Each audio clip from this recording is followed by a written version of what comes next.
Movie की starting में हम दिव्या और उसके पति जयराम को देखते हैं। दिव्या और उसके पति के बीच रिश्ते कुछ खास नहीं चल रहे थे। दिव्या अपने पति से हमेशा झगड़ते रहती है क्योंकि उसे शक था कि जयराम का किसी लड़की के साथ अफेयर है। इनका एक छोटा बच्चा भी होता है और जयराम ने घर के काम करने के लिए एक महिला को भी रखा था जो कई साल से इनके घर में काम करती है। जयराम को किसी इम्पोर्टेंट मीटिंग के लिए जाना था, इसलिए वह घर से एयरपोर्ट के लिए निकल रहा होता है। तभी यह महिला दिव्या को झगड़ा करने से अब रुकने के लिए बोलती है। दिव्या इसके पास आकर इसे एक चांटा मार देती है। दिव्या इस महिला को बिल्कुल भी पसंद नहीं करती है और यह चाहती है कि हमारे आपसी मामले में कोई दूसरा व्यक्ति न बोले। यहाँ पर जयराम गुस्से में आकर अपनी पत्नी को ही चांटा मार देता है और जयराम एयरपोर्ट के लिए निकल जाता है और दिव्या भी अपने रूम में चली जाती है। लेकिन ये लोग बच्चे को यहीं पर छोड़ देते हैं। अब काफी रात हो चुकी थी और घड़ी में 2 बज रहे थे। यह बच्चा भूख लगने के कारण जोर जोर से रो रहा था। तब यह घर में काम करने वाली महिला आती है और बच्चे को उठाकर उसकी माँ दिव्या के पास लेकर जाती है। लेकिन अंदर से दरवाजा बंद था, इसलिए यह बाहर से ही आवाज लगाती है, पर दिव्या दरवाजा नहीं खोल रही थी। तब यह दरवाजे को खुद से ही खोलती है तो देखती है कि दिव्या फांसी से लटककर आत्महत्या कर ली है और यह देखकर महिला काफी डर जाती है और यहीं से फिल्म की कहानी एक नई मोड़ लेती है। उसके बाद यहाँ पर विक्रम की एंट्री होता है जो कि एक पुलिस वाला था और इस मामले की जांच के लिए आया था। विक्रम काफी इंटेलिजेंट ऑफिसर होता है और किसी भी केस में जल्दबाजी नहीं करता है। उसके बाद विक्रम दिव्या के रूम में जाता है जहाँ उसकी डेड बॉडी वैसे ही रहती है। विक्रम उसके रूम को अच्छे से जांच करता है जहाँ वह कुछ एविडेंस ढूंढने की कोशिश कर रहा होता है। कुछ देर तक जांच पड़ताल करने के बाद फाइनली उसे एक एविडेंस मिल जाता है जिसे वह अपने कांस्टेबल राम बाबू को रखने के लिए बोलता है। विक्रम महिला से उसका नाम पूछता है तो महिला अपना नाम लक्ष्मी बताती है। विक्रम को लक्ष्मी के चेहरे पर कुछ निशान दिखाई देता है। यह वही थप्पड़ का निशान था जब दिव्या ने लक्ष्मी को मारी थी। लक्ष्मी विक्रम को उस सिचुएशन के बारे में भी बताती है जिसके बाद दिव्या फांसी लगा ली थी। उसके बाद विक्रम दिव्या के पति जयराम के बारे में पूछता है तो लक्ष्मी बताती है कि जयराम मुंबई जाने के लिए एयरपोर्ट गया हुआ है। लक्ष्मी से जयराम का फोन नंबर मांगता है। जब उसके पास कॉल करता है तो उसका मोबाइल बंद बता रहा था, जिसके बाद विक्रम तुरंत राम बाबू को बोलता है कि बारिश होने की वजह से फ्लाइट डिले हुई होगी, इसलिए एयरपोर्ट कॉल करके जयराम को वहाँ रोकने के लिए बोलो और जयराम को यहाँ लेकर आओ। उसके बाद राम बाबू कॉल करके फॉरेंसिक टीम वालों को भी इसके बारे में जानकारी दे देता है। अगली सीन में हम आदित्य को देखते हैं जो NIA ऑफिसर होता है और इस वक्त इसका ट्रेनिंग चल रहा था। तभी इसके पास कॉल आता है कि आपकी भाभी की डेथ हो गई है। उसके बाद ये वहाँ पर पहुँचता है तो विक्रम इससे पूछताछ करने लगता है कि तुम इतनी रात तक कहाँ थे। तो आदित्य अपने बारे में विक्रम को बताता है। उसके बाद आदित्य लक्ष्मी से पूछता है कि भाभी ने सुसाइड क्यों कर लिया, तो विक्रम इसे बताता है कि यह सुसाइड नहीं मर्डर है। विक्रम आदित्य को दिव्या की बॉडी पर ऐसे कई सबूत दिखाता है जैसे दिव्या के गर्दन पर चोट का निशान और पैर में भी ब्लड लगा होता है। विक्रम इसे बताता है अगर यह सुसाइड होता तो इसका चेहरा डार्क हो जाता, लेकिन ऐसा बिल्कुल भी नहीं है और दिव्या खुद से फांसी लगाई होती तो ये किसी कपड़े का इस्तेमाल की होती, पर यहाँ रस्सी का इस्तेमाल किया गया है जिससे यह पता चलता है कि उसको किसी ने मारकर सुसाइड दिखाने की कोशिश किया है। तभी लक्ष्मी इनसे बोलती है कि बीच में एक बार जयराम सर घर आकर वापस गए थे। इसके बाद विक्रम राम बाबू को बोलता है कि फॉरेंसिक टीम के आने से पहले इस रूम को सीज कर दो और इसके अंदर किसी को भी मत आने देना। कुछ देर बाद पुलिस वाले जयराम को भी यहाँ लेकर आ जाते हैं। इसके बाद विक्रम इसे बताता है कि आपकी वाइफ की डेथ हो गई है, उन्होंने अपने रूम में फांसी लगाकर सुसाइड कर लिया है। यह सुनकर जयराम चौंक जाता है और दिव्या को देखने के लिए उसके रूम में जाने लगता है, लेकिन विक्रम उसे रोक देता है और कहता है कि रूम को सीज किया गया है, इसीलिए फॉरेंसिक टीम के आने से पहले रूम के अंदर कोई नहीं जाएगा। लेकिन विक्रम को शक था कि दिव्या के मर्डर के पीछे जयराम का ही हाथ है, इसलिए वह जयराम से पूछता है कि आप रात के 8 बजे से लेकर 2 बजे तक कहाँ थे। इसके जवाब में जयराम बताता है कि मैं एयरपोर्ट पर था, लेकिन लक्ष्मी ने विक्रम से बोला था कि जयराम सर एक बार घर आकर वापस गए थे। इसके बाद विक्रम जयराम से पूछता है कि आप घर क्यों आए थे, तो जयराम बताता है कि कुछ इम्पोर्टेंट डॉक्यूमेंट घर पर ही छूट गए थे, इसलिए मैं उन्हें लेने आया था और उन्हें लेकर 2 मिनट के अंदर ही वापस लौट गया था। लेकिन विक्रम को जयराम की बातों पर विश्वास नहीं हो रहा था, इसलिए वह लक्ष्मी से पूछता है, लक्ष्मी क्या यह बात सच है? तो लक्ष्मी इसे बताती है कि मैंने जयराम सर को घर आते हुए देखा था, जाते हुए नहीं देखा था। उसके बाद आदित्य विक्रम को बताता है कि मेन डोर पर एक CCTV कैमरा लगा हुआ है, उसमें सब कुछ रिकॉर्ड हुआ होगा। फिर ये लोग CCTV कैमरा को चेक करते हैं। यहाँ पर जयराम की बातें बिल्कुल सही होती हैं। यहाँ पर विक्रम को पता चलता है कि लक्ष्मी की एक बेटी भी है, जिसके बाद विक्रम उसकी बेटी को यहाँ पर बुलवाता है। विक्रम इससे उसका नाम पूछता है तो यह लड़की अपना नाम मानसी बताती है।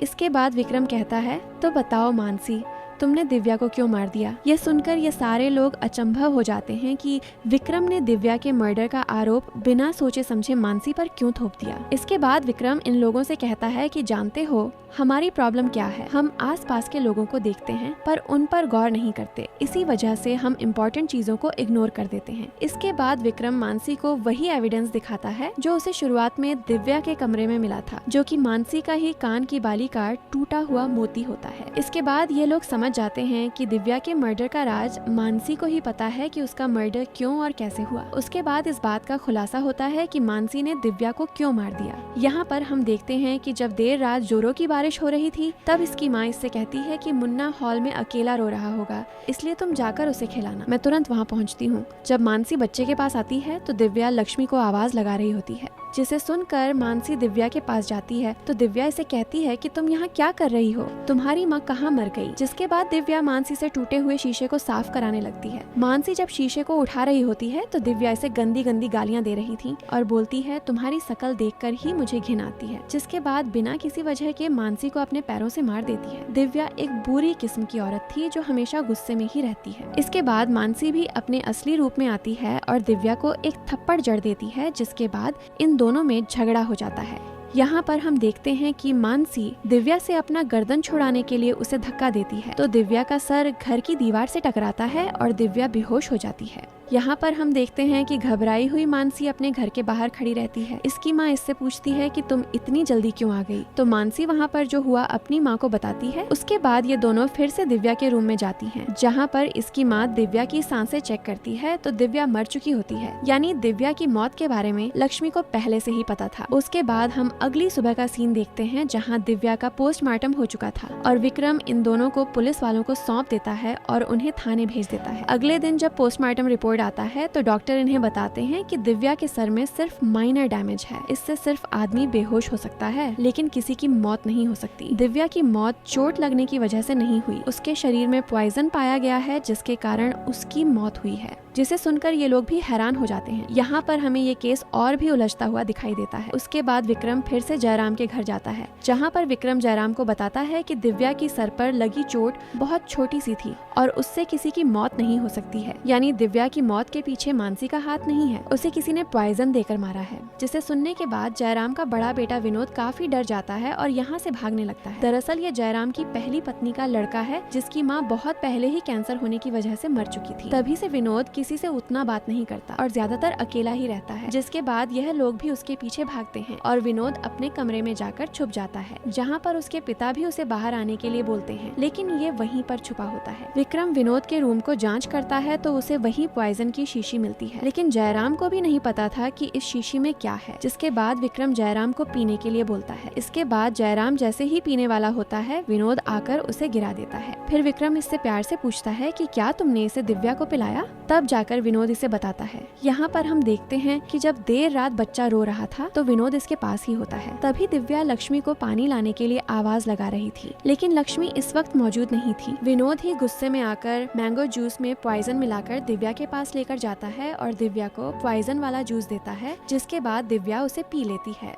विनोद ऐसा इसलिए करता है क्योंकि इसकी मां के मर जाने के बाद जयराम ने दिव्या से दूसरी शादी कर लिया था। दिव्या विनोद के साथ कभी भी अच्छा व्यवहार नहीं करती थी और शादी के कुछ महीने बाद से ही जयराम के साथ हमेशा झगड़ती रहती थी। फिर ये लोग पॉइजन की जांच के लिए उस शीशी को लैब भेज देते हैं। कुछ घंटे के बाद विक्रम के पास डॉक्टर का कॉल आता है। विक्रम डॉक्टर के पास जाता है जहाँ पर आदित्य भी होता है। डॉक्टर इनसे कहता है कि अगर इसे कोई पूरी बोतल पी भी ले तो ज्यादा से ज्यादा उसे चक्कर आ सकता है या फिर वोमिटिंग हो सकती है, लेकिन इससे किसी की मौत नहीं हो सकती है। डॉक्टर बताता है कि दिव्या की बॉडी में एक रेयर ड्रग्स पाया गया है जिसकी वजह से दिव्या की मौत हुई है। ये ड्रग्स स्लो पॉइजन की तरह काम करता है जिससे किसी को मारने के लिए 4 से 5 घंटे का समय लगता है, और कहता है कि जिस किसी ने दिव्या को मारा है वह बहुत ही शातिर किलर है और उसकी हत्या परफेक्टली प्लानिंग के तहत की गई है। अब यहाँ पर विक्रम को कुछ भी समझ में नहीं आ रहा था कि ये क्या हो रहा है। इंक्वायरी जैसे जैसे आगे बढ़ती जा रही थी ये केस उतना ही उलझता जा रहा था। तभी इसके पास लैब से कॉल आता है। जब विक्रम वहाँ पहुँचता है तो देखता है कि लैब में आग लगने के कारण सारा कुछ जल चुका रहता है, जहाँ पर यह भी कुछ ढूंढने लगता है। तभी हम देखते हैं कि इसे एक फोटो मिलती है जिसे लेकर राम बाबू से कहता है मिल गया दिव्या का कातिल। विक्रम जो इमेज दिखाता है वह आदित्य का ही होता होता है। इसके बाद विक्रम आदित्य के घर पर जाता है और वहाँ जाने के बाद इन दोनों में कुछ देर तक जबरदस्त फाइट होती है। जब ये दोनों आपस में लड़ रहे होते हैं तभी राम बाबू पीछे से आता है और विक्रम के सर पर दे मारता है। इसके बाद विक्रम बेहोश हो जाता है। उसके बाद हम देखते हैं कि विक्रम को आदित्य कुर्सी पर बैठाकर हाथ पैर बांध दिया था। आदित्य ऐसा इसलिए करता है क्योंकि दिव्या को मारने वाला शातिर किलर कोई और नहीं बल्कि विक्रम ही होता है। अब इसे समझने के लिए कहानी में हम थोड़ी सी पीछे की तरफ चलते हैं। कुछ दिन पहले आदित्य दिव्या के घर पर गया था जहाँ इसकी मुलाकात दिव्या की दादी से होती है, जहाँ पर उसकी दादी को बताता है कि अब दिव्या नहीं रही। इसके बाद दिव्या के बक्से को खोलकर देखने लगता है जहाँ पर उसे एक लेटर मिलता है जिसमें विक्रम का नाम होता है, जिससे आदित्य समझ जाता है कि दिव्या और विक्रम के बीच में जरूर कोई रिलेशन है। जिसके बाद आदित्य विक्रम पर हर वक्त नजर रखने लगता है। जब विक्रम घड़ी के दुकान में गया होता है तब आदित्य उस पर नजर रख रहा था। जब वहाँ से विक्रम निकलता है तो आदित्य दुकान वाले से पूछने के लिए जाता है कि विक्रम यहाँ क्यों आया था। तो दुकान वाला बताता है कि घड़ी का क्राउन चेंज कराने आए थे। फिर आदित्य उसी रूम की खिड़की के पीछे जाता है जिस रूम में दिव्या का मर्डर हुआ था। यहाँ पर आदित्य को विक्रम के घड़ी का क्राउन गिरा हुआ मिल जाता है जिसका इस्तेमाल करके विक्रम ने दिव्या को मारा था और ये बात बहुत पहले ही आदित्य राम बाबू को बता चुका था। इसके बाद आदित्य इससे पूछता है कि आखिर में तुमने दिव्या को मारा क्यों, जिसके बाद विक्रम आदित्य को बताता है। यहाँ पर हम देखते हैं कि दिव्या विक्रम की गर्लफ्रेंड होती है। विक्रम और दिव्या एक दूसरे से बहुत प्यार करते थे और ये दोनों शादी भी करना चाहते थे। फिर एक दिन विक्रम दिव्या से बोलता है कि मेरा पुलिस में सिलेक्शन हो गया है और ट्रेनिंग के लिए मुंबई जाना है, जिसे सुनकर दिव्या भी काफी खुश होती है। यहाँ पर हम देखते हैं विक्रम की ट्रेनिंग खत्म होने के बाद ये पुलिस वाला बन जाता है, जिसके बाद विक्रम आईजी सर को बहुत पसंद आता है और उसने इसे अगले दिन घर पर बुलाया, जहाँ पर ये विक्रम को अपनी बेटी से शादी करने के लिए बोलता है। विक्रम दिव्या के बारे में सोचता है लेकिन थोड़ी सी मजबूरी में आकर आईजी की बेटी श्वेता से शादी कर लेता है और फिर अपने ड्यूटी में व्यस्त हो जाता है। कुछ दिन बाद इसके पास दिव्या का कॉल आता है। यहाँ पर दिव्या को पता चलता है कि विक्रम ने किसी से शादी कर लिया है। कुछ देर तक बात करने के बाद कॉल कट कर देती है और रोने लगती है। इसके बाद विक्रम को लगा कि वह दोबारा कॉल नहीं करेगी, लेकिन अगले दिन फिर से कॉल करती है और विक्रम को अपने साथ लेकर जाने के लिए बोलती है। विक्रम इसे समझाता भी है कि मेरी शादी हो चुकी है, मैं ऐसा नहीं कर सकता हूँ। उसके बाद दिव्या विक्रम के पास हर रोज कॉल करने लगती है और इसे धमकियाँ देने लगती है और कहती है अगर तुम 1 घंटे के अंदर मेरे पास नहीं आए तो मैं मीडिया के पास जाऊंगी। जैसे तुमने मेरा जीवन बर्बाद कर दिया वैसे ही मैं तुम्हारे जीवन को बर्बाद कर दूंगी। अब यहाँ पर दिव्या विक्रम को ब्लैकमेल करने लगती है, जिसके बाद मजबूर होकर विक्रम वही रेयर ड्रग्स को उठाता है और अपनी घड़ी के क्राउन में लगा लेता है। जब विक्रम दिव्या के पास मिलने के लिए जाता है तो वही घड़ी के क्राउन से ड्रग्स को उसके गर्दन में इंजेक्ट कर देता है, जिसके कुछ घंटे के बाद दिव्या की मौत हो जाती है और इसी के साथ ये मूवी एंड हो जाता है।